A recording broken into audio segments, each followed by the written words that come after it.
meie kihelkonnapäevade raames on raamatukogu meid nii sõbralikult vastu võtnud ja kui me plaanisime tänavusi kihelkonnapäevi, siis me arutasime ka, et mis see teema võiks olla ja kuna meie luterlik kirik tähistab tänavu reformatsiooni 500. aastapäeva ja reformatsiooni üks väga märkimisväärne vili vaieldamatult on emakeelne piibel, emakeelne jumalateenistus ja selle kaudu ka meie eesti keele areng, siis me otsustasime, et üks näitus kindlasti, mis meil võiks olla, on see piiblinäitus siin raamatukogus. Aga ma annan sõna Jaan Päärensonile rääkimaks näitusest ja võib-olla veel ka natuke rohkem piibli tõlkimise loost. Aitäh, Kristin, ja enda poolt ütlen ka, olen hea meelega siin teie keskel, sest raamatukogu on alati olnud üks selline paik, kus mul meeldib olla. Ja olles erialalt ajaloolane, siis on ju raamatut paratamatult üks nii-öelda töövahend. Ja olles pikka aega töötanud Eesti Piibliseltsis, on mul olnud eesõigus selle Piibliseltsi taastamise juures olla.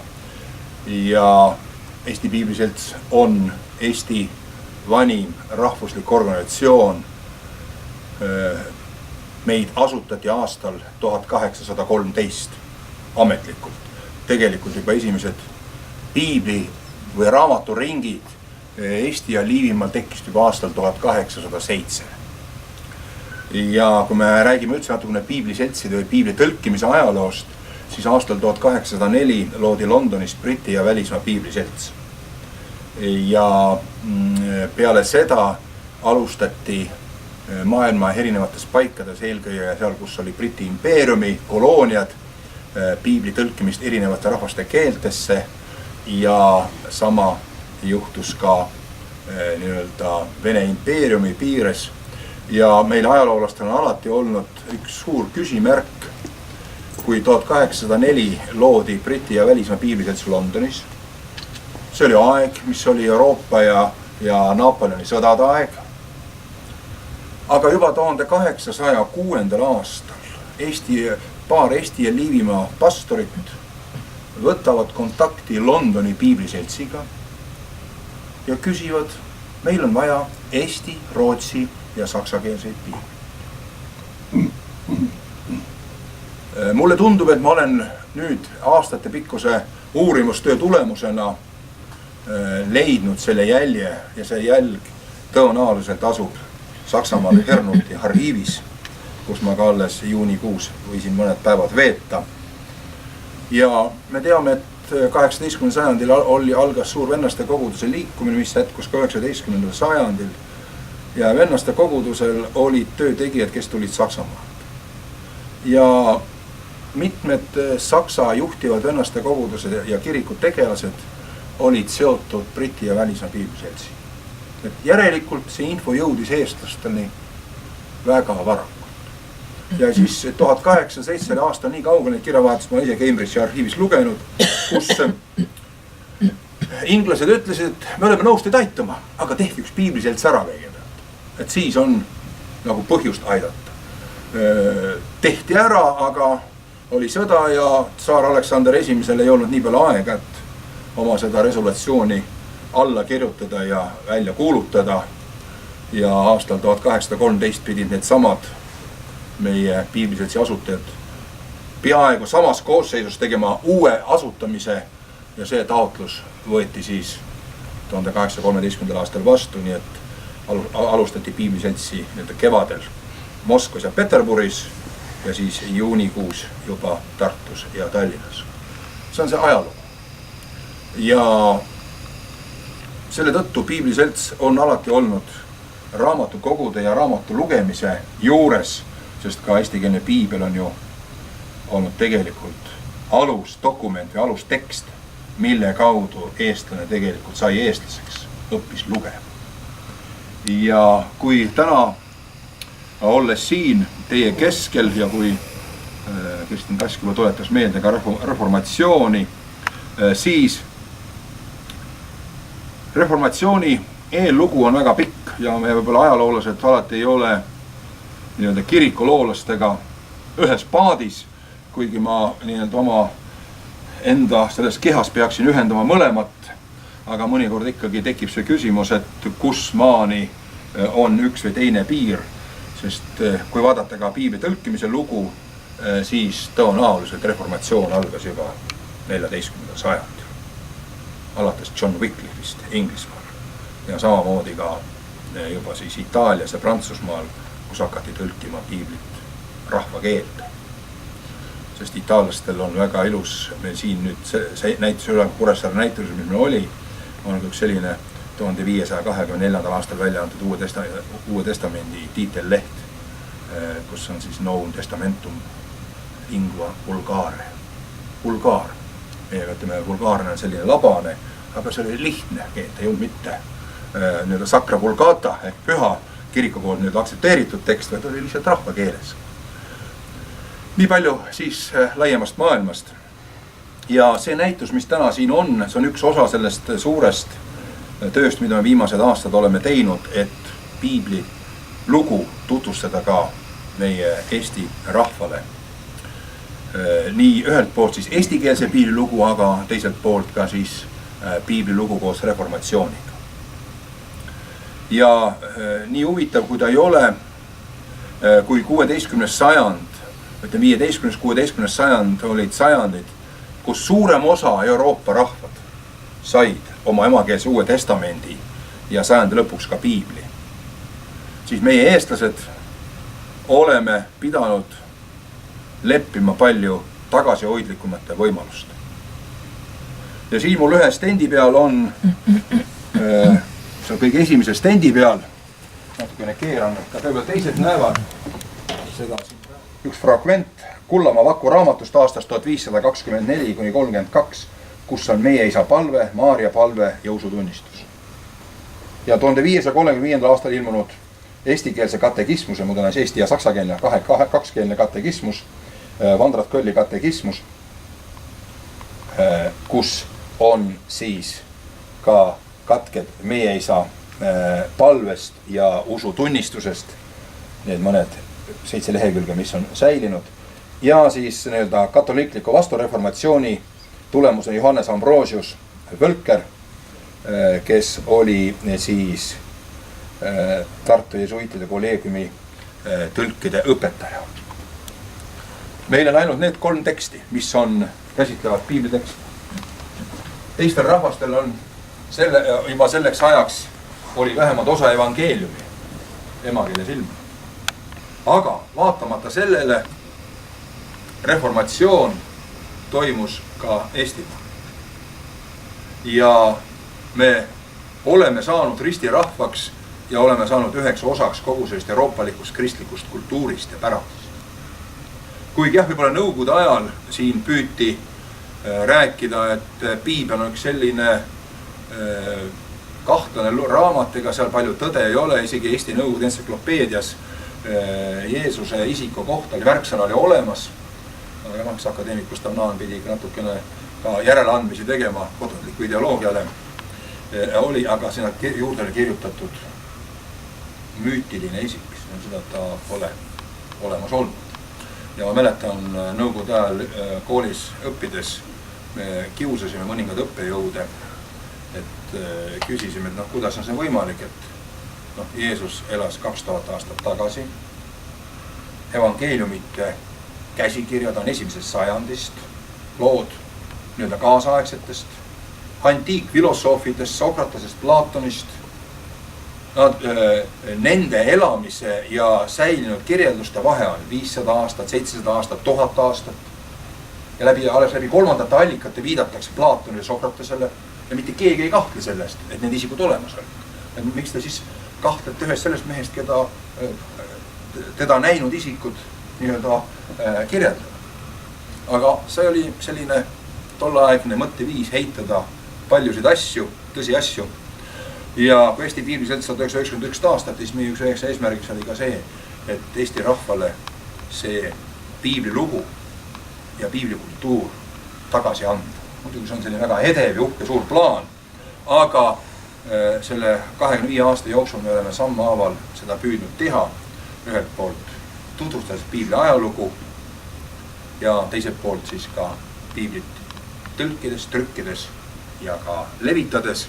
See on siis Vastne testament 1686. Ma arvan, et Nõukogude ajalooõpikates seda ei olnud, aga 1739 täispiibel, see jooksis kirjandusajaloos läbi. Aga Vastne testament 1686 siis nii-öelda Kambja õpetaja. Aga nagu me teame, tuli Põhjasõda peale ja kui oleks need plaanid täitunud, siis ilmselt oleks ka Vana testament valmis saanud, siis tõenäoliselt täna me räägiksime kõik lõuna-eesti keelt. Mitmed teoloogid ja keeleteadlased oletavad ka, et seda Vastse testamendi ilmumise mõju on ka selle 1715. aasta Uue testamendi põhja-eesti keelne. Ma teadlikult kasutanud lõuna-eesti keel ja põhja-eesti keel. Need ei ole tegemist mitte murded, need on siiski täiesti erinevad keeled olnud. Tegelikult see 18. sajandi ilmunud piibel pani aluse meie Eesti rahvuskirja kultuurile. Kuigi siin mõned ajaloolased on kommenteerinud ka siin meil, mõned saksa ajaloolased ka siin Eesti teadusajakirjanduses, et väites, et eestikeelse üldse rahvuskeelsete piiblite ilmumine 18. ja 17. sajandil oli ainult selliste haritlastest haadlike raamatukogujate selline huvi. Aga natukene vastuolu on see, kui eestikeelne täispiibel ilmub 6015 eksemplaris, siis ma arvan, et kogu Baltimaad ja isegi kogu keisarlikul Saksamaal ei leidunud nii palju eesti keele huvilised, kõik oleks tahtnud seda piiblit saada. Selle tõttu ma arvan, et see väide võib-olla mõne keele juures mängida rolli, aga mitte eestikeelse piibli ilmumise juures. Ja väga oluline on ka see, kuna piibel oli valmis juba 1736 tekst, aga ei olnud raha selle väljaandmiseks. Ei jätkunud. Ja siis vennaste koguduse Hernuti juht, Graf Zinzendorf, kes külastas Eestit 1736. aastal, jutlustas Toomkirikus ja Tallinna Oleviste kirikus. Ja tema oli väga seda meelt, et rahvuskeelne piibel peab ilmuma. Ja siis tema tegi esimese annetuse eestikeelse piibli väljaandmiseks Oleviste kirikus ja tegi üleskutse. Oleviste kogudus oli tol hetkel nagu 2 pihtkonda, saksakeelne pihtkond ja tänu siis vennaste koguduse liikumis eestikeelne pihtkond. Siis tegi sakslastele sellise tõsise ettepanekul, avage oma rahakoti rauad, eestlastel on piiblit vaja ja andis esimese summa. Ja ma olen ka seda originaaldokumenti Hernud ja arhiivis ise vaadanud neid märkmeid. Et selles mõttes on selline huvitav mõnikord, kui mõni üks mees võib suuta midagi teha. Ja siis teine, kes oli siis Jõelähtme kiriku eesseisja kindral Hermann Boon ja tema abikaasa, kes siis andsid lõpuks selle puudujääva summa. Ja 1739 see piibel ilmus. Ja hiljem nad ka veel intervjuudes, mis mul on ka video peal olemas, avalikult välja öeldud, et nüüd on aeg, et me peame kõik tegema, et eestlased saaksid piibli tagasi. Aga nagu me teame, ega midagi ei juhtunud, 89 ilmus Toomas Pauli Uus testament Eesti raamatu väljaandele, see ELKi väljaandele. Ja see oligi enam-vähem kõik siis piiblilood, mis Rootsist trükiti ja see ilus, väga klassikaline lilla piibel, mis ma arvan on ilmselt kõige suurema tiraažiga, ma arvan isegi me võistleme Eesti entsüklopeedia, Eesti enega tiraažiga, sest ma arvan, et seda, kas nüüd lilla või sinise või tumedama kaanega on eesti keeles ilmunud tõenäoliselt kuskil 180 kuni 200 000. Kui mõtleme, meil on 1 miljon, siis vähemalt igal 5. peaks olema see piibel.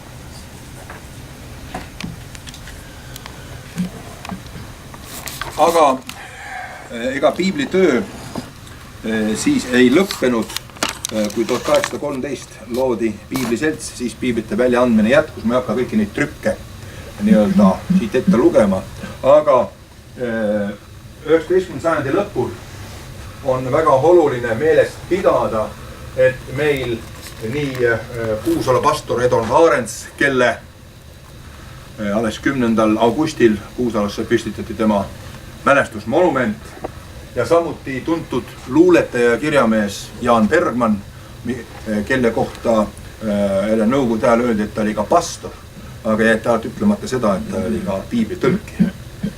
Ta andis välja Uue Testamendi, oleks ka Vana Testamendi, aga aeg muutus, tuli sajandi vahetus, Esimene maailmasõda ja tema see ettepanekud tõlked osutusid juba vananenuks, kuna keel muutus seoses Eesti riigi loomisega tunduvalt, kuna Eesti ja Liivimaa ühendati ja selle tõttu asjad muutusid. Ja ka Eesti ajas 1918-1940 piibli tõlkimine ja väljaandmine jätkus. 1926 ilmus ju setukeelsed evangeeliumid. Samal ajal prooviti ka liivikeelset Uut Testamenti välja anda, aga see ei õnnestunud. Ja 30. aastatel leiti, et on vaja hakata uues keeles välja andma piiblit. Sest tegelikult kuni piibli 15. trükini aastal 1914, kus on siis ka veel Bergmani ja Malmi parandused sees, ikkagi kõik need tõlked baseerusid 1739. aasta tõlkele. Kuigi kirjaviis oli muudetud, sõnavara oli muudetud, aga tõlge baseerus ikka selle ühele samale alustekstile. Ja siis 30. aastatel alustati Eesti Piibliseltsis siis seda mõtlemist, et oleks vaja välja anda uut tõlget. Ja siis 33. aastal loodi selline piiblitõlke toimkond, kuhu kuulus ka üks tuntud siitkandi mees Harald Põld.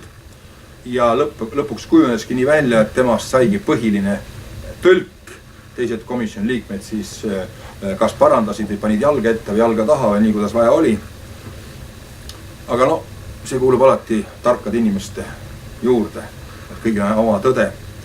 Ja Harald Põllust kujunes välja siis tõesti, võiksime öelda, enne teist maailmasõda üks piiblitõlke, Eesti piiblitõlke ajal üks suur kujusid.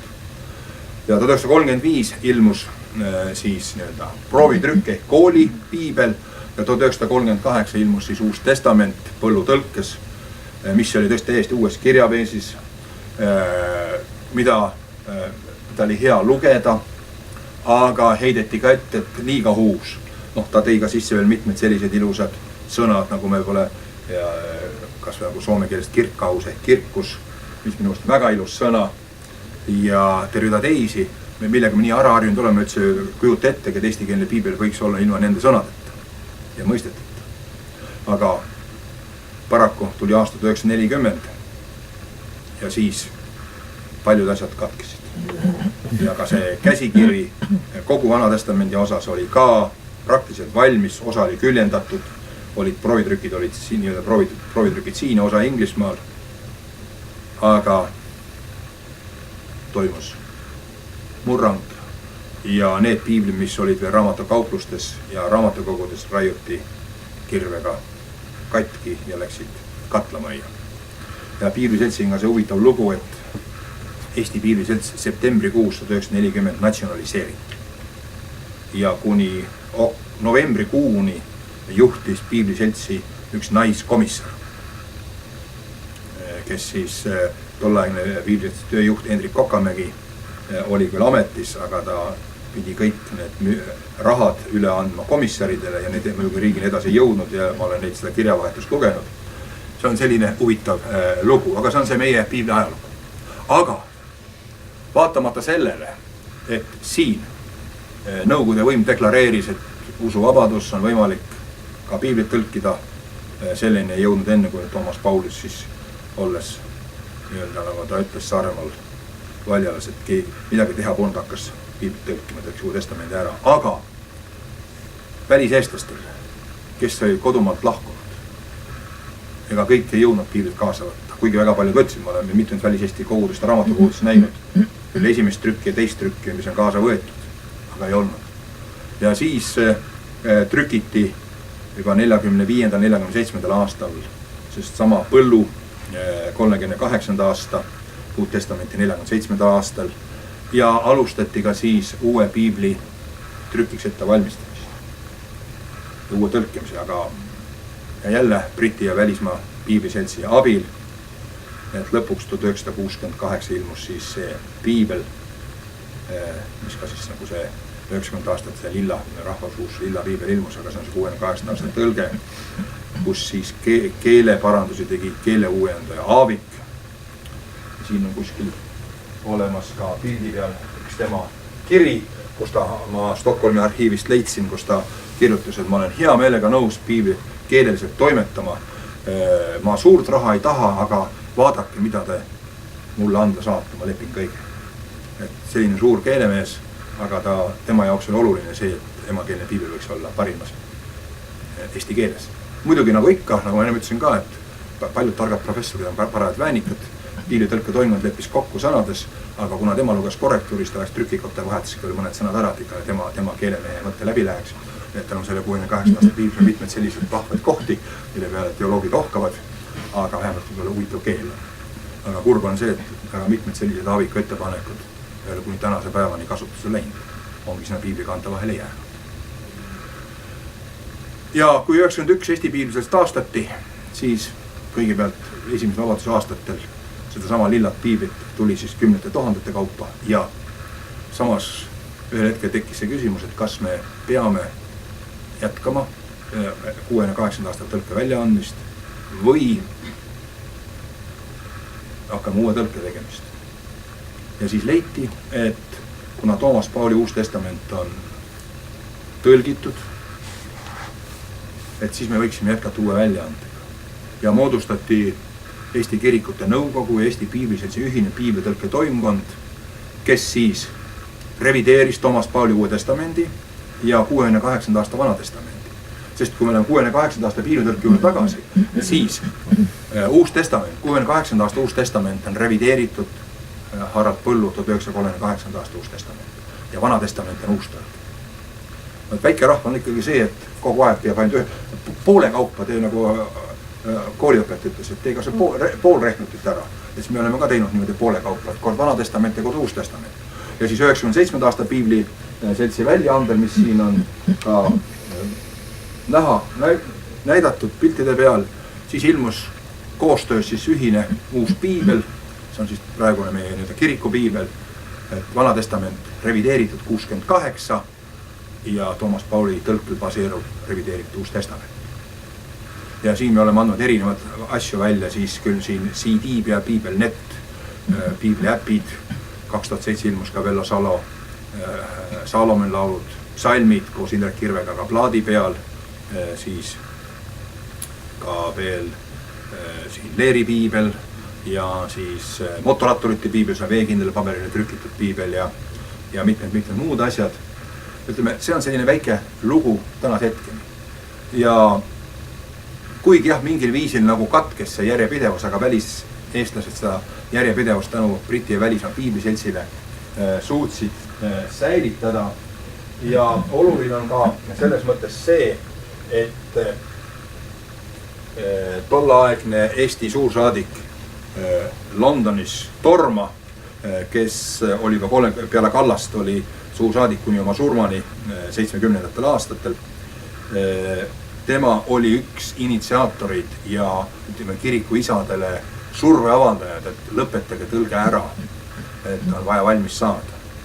Ja suursaadik Torma oli, kui on jutt siin ka nii kui Oskar Kallas kui ka Harald Põld olid Briti ja välismaa piiblis auliikmed, siis suursaadik Torma oli Briti ja välismaa piibliseltsi nii-öelda siis selle kõige kõrgema või nüüd on siis trust selle nõukogu auliige, et koos 2 Briti lordiga oli siis meie suursaadik, kes oli Briti ja välismaa piibliseltsi nii tipus tunnustatud mees, need 3 eestlast on Briti ja välismaa piibliseltsi poolt tunnustatud siis globaalse organisatsiooni poolt ja 68 lõpuks ilmus.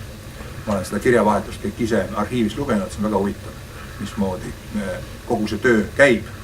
muidugi, kui ma 93. aastaga alustasin selle uue tõlkega, oleks ma seda teksti enne kõike lugenud, siis ma ei tea, kas me oleksime julenud siin noorte meestena alustada siin just Kestin Kasegas, me vaatasime siin Randar Tasmut ja piiskop Einar Soone. Me olime kõik sellised, niisugused noored hakkajad mehed, et küll ära teeme, aga nüüd oleks teadnud, võib-olla oleks natuke ümber mõelnud enne. Ja tänaseks me oleme jõudnud nüüd sellesse seisu, et oleme pea 2 aastat teinud tõsist tööd kirikute nõukogu liikmeskirikutega ja piibliseltsi spetsialistidega, et alustada uut piiblitõlget. Sest üldine traditsioon on see, et kultuurrahvad iga põlvkond tõlgib uuesti. Mitte sellepärast, et tuleks mingeid uusi avastusi piibli kohta, vaid keel muutub. Ja ütleme ka 68. aasta keel muutus nii palju, et 97. aastaks paljud noored enam ei saanud aru. Me tegime ka selle 97. aasta piiblitõlke toimkonnas tegime ka katseid, kuna meil ka Tartu Ülikooli eesti keele õppejõud olid, siis esimese ja teise kursuse Eesti filoloogidele andsime terve rea piibli mõisteid 68. aastast piiblist ja siis püüdsime neile saada vastuseid. Aga ei tulnud suurem osa üliõpilase linna lapsed, küsin, mis loomad pudulojused on nad suured, väiksed, sabaks, sarved ja karvased või mitte. Maainimesed teavad. Ja ma ütlen, et selle tõttu on, kuna ka Eesti rahvas on linnastunud, siis Vanatestamendi lood on ju tegelikult maarahva lood. Ja kui sa seda maalugu ei tunne, siis teavad paljud tegevused ja paljud mõisted täiesti arusaamatuks. Et selle tõttu tuleb mõned asjad lahti seletada. Ja eks ka nüüd tänapäeval uue tõlkega on täpselt samamoodi. Et inimene on võib-olla veel rohkem muutunud ja keel ja sõnade tähendusväli muutub. Et kui me oma põlvkonna, oma laste, oma lapselastega, et minu jaoks on mõne mõistel on ainult väga kindel tähendus. Aga noorem põlvkond kasutab hoopis avaramas tähenduses. Meil on täiesti raske seda kokku viia. Ja selle tõttu me piibli tõlkima selline keeruline ülesanne, sest et ei saa anda niimoodi välja, et igale vanuserühmale oma piibel linna maainimesele, meremehele, lendurile, jalgpallurile, no ei saa anda, et ikka peaks olema üks selline ühtne tekst. Et selle tõttu on selline väga keeruline seda tööd teha ja paratamatult alati on see kompromiss.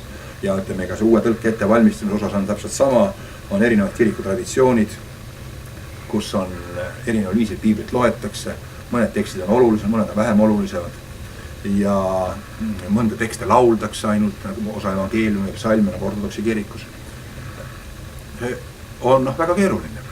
Ja kui me siin kirikute nõukogu liikmeskirikute käest need küsimuste vastused kätte saime, siis ütleme, teoloogid saavad väga hästi aru, milline see vastus sisuselt tähendab, kui öeldi, et võiks kokkuvõttada niimoodi, et piibel peaks olema võimalikult originaali lähedane, liturgias kasutatav ja tänaval arusaadav.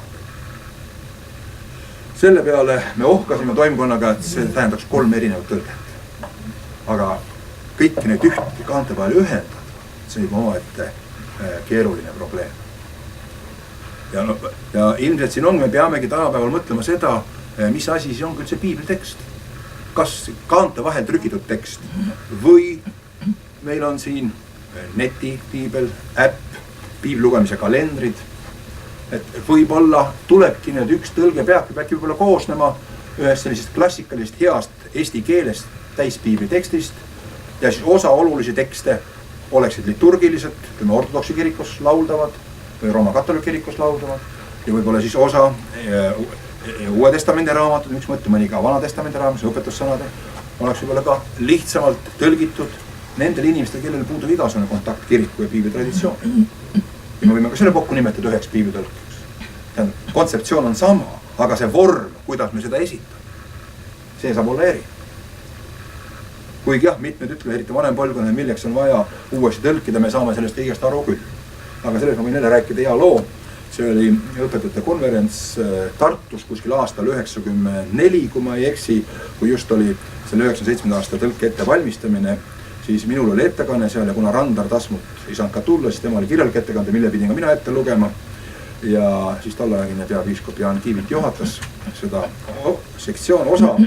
Ja siis, kui me olime see uue tõlke väljaandest rääkinud, siis mitmed vaimulikud pastorid tõusid üles ja ütlesid, no milleks meil on seda uut vaja? Meil see 68. aasta oma on väga hea.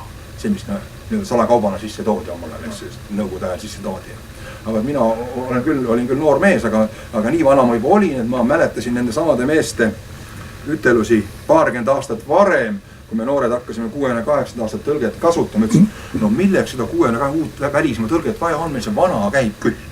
Ja siis mul, kuna mõned mehed on samad mehed, keda ma ise olin kuulnud, kuidas nad olid öelnud selle, ütlesin, kuulge, auväärsed õpetajad, et ma mäletan seda, et 20 aastat tagasi rääkisite 68 aastat tõlgi kohta, et see ei kõlba. Et no, et see ongi see, no täiesti loomulik, et me harjume teatud tekstiga ära ja seda peetaksegi omaseks. Aga samas me peame alati arvestama seda, et tuleb uus põlvkond peale, me peame ka vastutama järeltulevaid põlvede eest.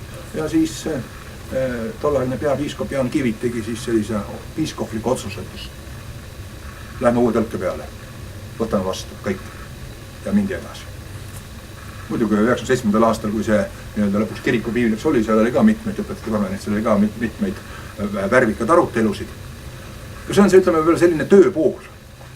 Aga ka see on üks osa, sest et piibel on püha kiri, aga selle püha kirja pühadust ikkagi peavad kandma inimesed. Meie oma nende puudustega, samas oma teadmistega, oma nõrkustega, mõnikord ka oma jonniga, aga see on ülesanne järeltulevatele põlvedele, et me hoiame seda piibli teksti ja anname seda edasi. Ja mõtlen, see on üks Eesti piibliseltsi ülesanne. Ühelt poolt tuua tagasi piibli kultuur, arusaamine piiblist, aga teiselt poolt vastutada ka selle eest, et uus tekst saaks tehtud, uus põlvkond võiks lugeda püha kirja, millises formaadis, see pole enam oluline, aga et meil oleks see kontakt ja side piibli. Et see on meie selline ülesanne ja ma arvan, see oleks lühidalt võib-olla siin selle näituse juures kõik. Aga kui on küsimusi, mõtteid, ettepanekuid, siin ma näen nii mitmedki piiblilugejaid, äkki on kellelegi ettepanekud meie piiblitõlke ja auväärsele toimkonnale, mida saaks nii-öelda kasutada. Et ma selle mõttes hea meelega kasutan kõiki neid võimalusi ära.